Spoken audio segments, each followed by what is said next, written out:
Naranasan mo na ba ang isang panaginip na sobrang totoo, sobrang nakakatakot, na hindi mo na malaman kung saan nagtatapos ang realidad at nagsisimula ang bangungot? Magkasama kami ng 5 taong gulang kong anak na bumisita sa bahay ng aking nanay at tatay dito rin sa Manila dahil namimiss ko lang sila at ang aking mga kapatid. Pagdating namin sa kanilang bahay, nakita ko si nanay na naglalaba malapit sa banyo. Si tatay naman ay nasa sala, nagpupunas ng mga electric fan. Ang kapatid kong sumunod sa akin ay lumabas para bumili ng tasty bread at itlog. Pinayagan ko ang anak ko na makipaglaro sa bunso kong kapatid, 9 na taong gulang. Dumiretso ako sa dati kong kwarto dahil gusto kong umidlip bago magtrabaho sa gabi. Hindi nila alam na bibisita kami, kaya ako na lang ang nag-ayos ng kwarto ko. Inuna kong iset up ang laptop ko dahil home-based ako. Nagwalis din ako ng sahig at napansin na hindi pa napapalitan ang kumot. Habang nagpapalit ako, pumasok si nanay sa kwarto. Kalalabas lang niya ng banyo at tinanong niya ako kung gusto ko siyang samahan. Pupunta siya sa Cavite para kausapin ang isang kaibigan. Ayaw sumama ni tatay at mananatili lang siya sa bahay. Pagkatapos, naisip ko, ito ang perpektong pagkakataon para dalhin si nanay para makita ang bagong bahay na nakuha namin ng asawa ko sa Cavite. Matagal na naming nakuha ang bahay, ngunit hindi pa ito nabibisita ng mga magulang ko. Hindi pa kami lumilipat dahil nagpaplano pa kami ng ilang renovation. Dahil tanghali pa lang at hindi pa ako magtatrabaho hanggang gabi, nagpasya akong sumama sa kanya. Iniwan ko ang anak ko kay tatay at sa bunso kong kapatid. Sabi nila, manonood lang daw sila ng cartoons. Ayaw kong isama ang anak ko dahil magko-commute kami at mainit sa labas. Sumama sa akin ang 3 kong nakababatang kapatid at si nanay. Hindi ko matandaan kung ano ang sinakyan namin. Abala ako sa pakikipagkwentuhan sa kanila. Tinatanong kung kumusta ang kanilang mga trabaho dahil kakagraduate lang nila ngayong taon. Pakiramdam ko ay matagal na kaming hindi nakakapag-bonding ng ganito. Nakakatuwa dahil dati ako lang ang nagtatrabaho, kaya lagi akong nagbabayad kapag lumalabas kami, kahit sa tubig. Kung hindi ako nag-aalok na bumili ng tubig, hindi man lang sila magsasabi na nauuhaw sila. Ngayon, sila na ang nagtatanong sa akin kung gusto ko ng kahit anong makain sa biyahe. Nakarating kami sa Cavite. Sa totoo lang, hindi ko na matandaan kung paano kami nakarating doon. Ang alam ko lang ay nasa terminal kami ng tricycle. Tinanong ko si nanay kung aling tricycle ang sasakyan at ipinakita niya sa akin ang isang piraso ng papel na may nakasulat na address ng kaibigan niya. Sinabi ng kapatid ko na titingnan niya ang fare board para malaman ang presyo. Umupo ako saglit. Sobrang init. Lumubog na ang araw, pero sobrang maalinsangan pa rin. Nahihilo din ako ng kaunti, siguro dahil hindi pa ako natutulog simula kahapon. Bumalik ang kapatid ko at nakahanap kami ng tricycle. 5 kami kasama si nanay, kaya iminungkahi ko na kumuha kami ng 2 tricycle. Ngunit sinabi ng isa sa mga lalaki doon na may malaking tricycle, nakasya kaming lahat. At meron nga, mas malaki ito kaysa sa karaniwan. Lahat ng kapatid ko at ako ay umupo sa loob, habang si nanay ay umupo sa likod ng driver. Nagsisimula na akong maging balisa dahil hapon na. Naisip ko na baka hindi na kami makadaan sa bahay namin. Baka dumiretso na lang kami pauwi sa Maynila pagkatapos sa bahay ng kaibigan niya. Habang nasa biyahe at papalubog ang araw, napansin ko, nasira ang headlight ng tricycle. Tumadaan kami sa tila isang madamo, masukal na lugar. Kumukutitap ang ilaw at sobrang bilis magmaneho ng driver. Sabi ko, Kuya, pwede bang dahan-dahan lang? Kumukutitap ang headlight mo. Baka may mabangga ka. Sumagot siya na kailangan niyang makabalik agad sa terminal dahil ayaw niyang mawalan ng kita. Tiningnan ko lang ang mga kapatid ko. Maya-maya, Huminto ang tricycle. Madilim kahit may ilang streetlights. Sinabi ng driver na sasamahan niya kami sa isang madamong daan at kailangan lang naming maghulog ng mga barya bilang donasyon sa ilang punto sa daan. Sumunod ako kahit gustong-gusto kong sabihin na bumalik na lang kami. Tumawid kami ng ilang tulay na kawayan dahil may mga ilog kaming tatawirin.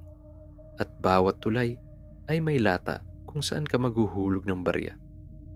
Nagbiro pa ako kay nanay, "Ma, baka hindi na tayo makabalik sa Manila hanggang sa susunod na linggo sa sobrang layo ng bahay ng kaibigan mo."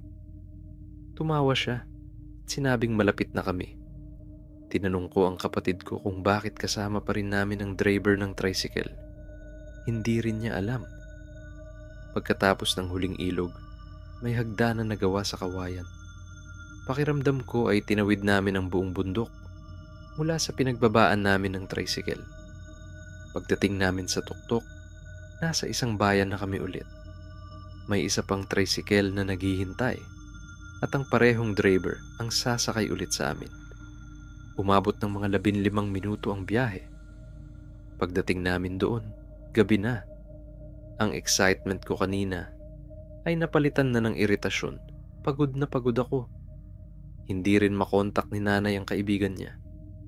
Nakatayo lang kami sa gilid ng kalsada at wala masyadong tao sa paligid. Sumasakit ang ulo ko at pakiramdam ko ay nasa ilalim ng tubig ang aking mga tenga. Sinabi ng isa sa mga kapatid ko na pupunta sila agad sa McDonald's para bilhan kami ng makakain. Nagsimula akong mag-alala kung paano kami makakauwi. Dapat ba talaga naming tawirin ulit ang lahat ng daan na yun? Ayoko ring matulog sa bahay ng kaibigan niya. Doon ko naalala ang asawa ko. Nagpa siya ako na papakuha na lang kami sa kanya. Sasabihin ko sa kanya na mag-skip na lang sa trabaho o mag-half day lang dahil home-based din siya. Sa gabi, nag-message ako sa kanya at sinabi na magsiksikan na lang kami sa kotse. Nagsimula akong mag-isip kung paano ko ipapaliwanag kung bakit ako umalis nang hindi nagpapaalam. Hindi ko nabanggit na lalabas kami. Sinabi ko sa kapatid ko na tawagan ang asawa ko habang tinatawagan ko si tatay. Gusto ko lang i-check kung kumain na ang anak ko dahil bandang 10:00 ng gabi na. Minsan mahirap siyang pakainin. Naiinis na ako. Pakiramdam ko ay napupuno ng tubig ang aking mga tenga.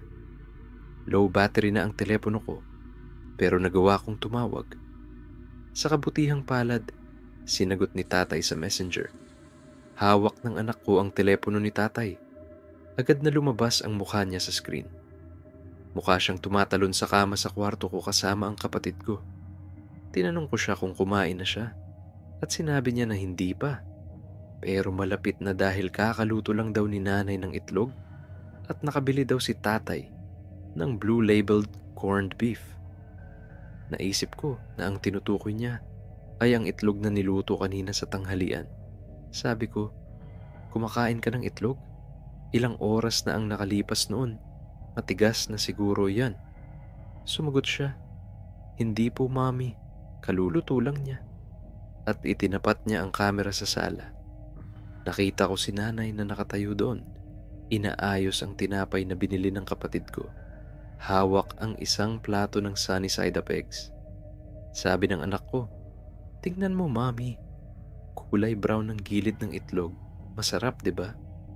Tapos nakita ko rin si tatay sa sala at kinuha niya ang telepono mula sa anak ko para kausapin ako. Habang nagsasalita si tatay, palagi kong tinitingnan ang babaeng tinatawag niyang nanay. Sinusubukan tingnan kung siya ba talaga si nanay o baka kamag-anak lang. Sabi ni tatay, "Gabi na, nasaan na kayo? Umalis kayo nang hindi nagsasabi." Naisip ko, bakit siya galit? Kasama naman namin si nanay. Tiningnan ko ulit ang video call. Nakita ko si nanay na naghahalo ng juice sa mesa. Tinanong ko si tatay, "Si nanay ba iyan sa mesa?" Akmang lalapitan ko na ang nanay na kasama namin para ipakita sa kanya ang video call. Habang papalapit ako sa kanya, nagsimula akong ginawin.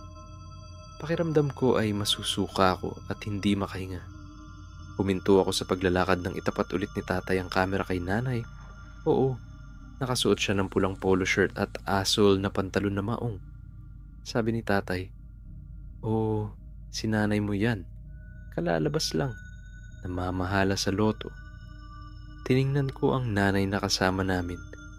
Nakasuot din siya ng pulang polo shirt at asul na maong na pantalon. Tinitingnan din niya ako na may bahagyang ngiti. Tiningnan ko ulit ang telepono ko nang marinig ko ang boses ni nanay na nagsabi, "Nasaan ka? Uwi na. Hinahanap ka ng anak mo. Paulit-ulit na lang kumakain ng tinapay." Patuloy siyang nagsalita pero hindi ko na maintindihan. Ayaw kong lumayo sa telepono ko. Umiiyak ako. Pakiramdam ko ay may bumara sa lalamunan ko at hindi ako makahinga. Parang nasa ilalim ng tubig. Biglang, isang malakas na pagbugso ng hangin ang humihip. Sumigaw ang kapatid ko dahil lumipad ang paper bag nila. Tapos, tiningnan ko ang nanay na kasama namin. Nakangisi siya sa akin. Ang lahat sa paligid ko ay naging madilim, ngunit naging kulay abo. Nahihirapan akong huminga. Sabi ko, "Hindi, anak ko." Lumapit siya at sinabing, "Anong hindi? Mananatili ka sa akin. Hindi ka na babalik." Nakangiti pa rin ang kanyang bibig. Lumalapad na parang mapupunit. Ang kanyang mga mata ay puno ng galit. Ang mga puti ay nagiging pula, na parang kumakalat ang mga pulang ugat at kakaiba ang pagluha. Ang kanyang ngisi ay umabot hanggang sa kanyang mga tenga. Sinabi niya ulit, "Sa tingin mo makakaalis ka pa? Hindi ka na babalik. Hindi ka na makakatakas ulit." Ang kanyang boses ay naging pinaghalong tono ng lalaki at babae. Umiiyak ako. Iniisip lang ang anak ko. Ayoko siyang lumaki ng walang ina. Lubos akong nagtitiwala sa asawa ko, pero alam kong iba kapag ako ang nagpapalaki sa kanya. Naghahabol ako ng hininga habang papalapit ang nanay. Patuloy akong sumisigaw. Hindi ako makatakbo. Parang kaming dalawa na lang ang natira doon. Naglaho ang mga kapatid ko. Sumigaw ako ng sumigaw. Pagkatapos, nagising ako. Ginising ako ng asawa ko. Agad kong ikinuwento sa kanya ang panaginip. Sinabi ko rin na ito lang ang panaginip na naranasan ko, kung saan hindi ko alam kung paano magising. Kadalasan, kapag nananaginip ako, lagi kong nakikilala ang mga lugar o may ilang pahiwatig na nagsasabi sa akin na ito ay isang panaginip. Doon ko napagtanto na nananaginip ako, kaya hindi na ako kailangang matakot.